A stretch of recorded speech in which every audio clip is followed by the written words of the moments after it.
Welcome to Hodge Podge Australia. Today we're doing swirl meringues. We're continuing with our meringue theme just to show you something else that you can do if you're not looking for a frozen theme. You can see my Olaf meringues in the previous video that you can see to click on above. Otherwise, let's move on with our swirl meringues. I have 4 eggs, I have 1 cup of castor sugar, I have 2 bowls for separating the eggs, and I have some salt. That's all you need for meringues. Got my baking tray lined with baking paper. I've got my oven preheated to 110 degrees. And first off, we're going to use a nice, clean, dry bowl to put our egg whites in. So let's get separating. Separating our egg whites into separate bowls from the egg yolk means that we can do them one at a time. And if we mess one up and the yolk breaks, we aren't doing it all into the same bowl, so we're not messing up the entire batch. So separating the whites into one, yolk into the other. Once you're happy with what you've got in the in the whites, then you can tip it into the larger bowl. Then we continue to do that for the next 3 eggs. All the yolks that you have left over can be put away in the fridge to use in a quiche or something else later down the track. Now that we have all our egg whites in our bowl, we're just going to whisk them up on the highest speed, and we're going to make sure that we do that until they have soft peaks formed. Now that we're happy with the way our egg whites are whisked up, you can see there they're nice and solid, got some nice peaks, and they're also nice and foamy still. So it's time to take that off the whisk so it can whisk around again, and we're going to start adding in our castor sugar.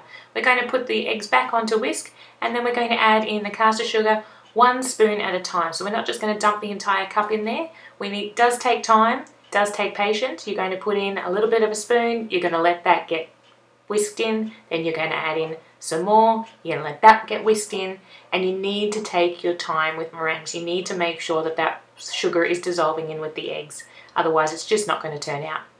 As you can see here, as we're adding in the sugar, it's becoming nice and silky. Instead of just being frothy eggs, it's becoming a lovely silky egg mixture.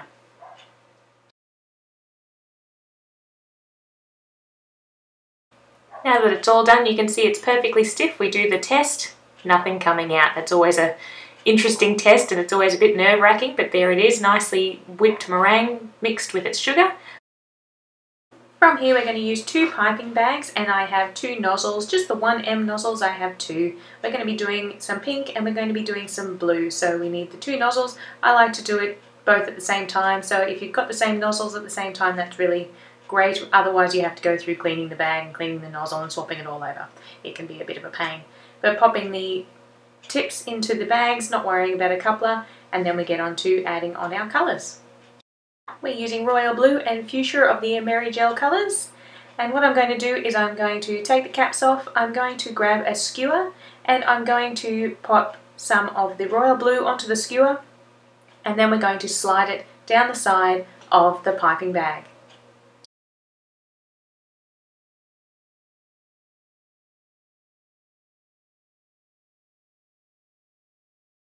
We'll then do the same with the fuchsia using a new clean skewer and popping it down the side again, right in the crease of the piping bag, just doing a nice line. You don't want a huge big swirl because you want more of the white to come through, so just down on one side, mixing the pink down. Once you're happy with your lines of colour down the side, it's time to add in some meringue, so just popping it in the top and squeezing it down to the bottom onto both bags, and then we can get swirling onto our baking paper. Simple but effective style with this swirl is just the simple Mr. Whippy swirl like you would do with buttercream icing on the top of a cupcake. Just starting at the edge, swirling around and building up. As you can see there, we have a lovely stripe of blue going up the side. So showing you again, just swirling it around in a simple swirl, nothing too fancy. These are nice bite-sized meringues, so I'm not going too big at all. Just continuing that along with the blue and the pink, you'll get that lovely swirl on the side, and then we're going to pop them in the oven.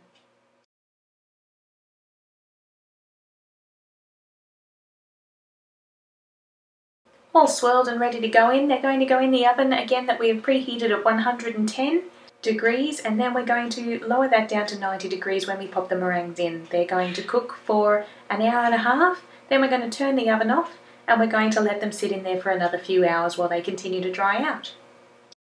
Here they are, all done out of the oven. Way to test them is to pick them up, give them a tap on the bottom, they should be nice and crisp and hollow, and now we have our lovely swirl meringue. So again, nice tap, lovely and hollow. We have a lovely blue swirl and we have a lovely pink swirl.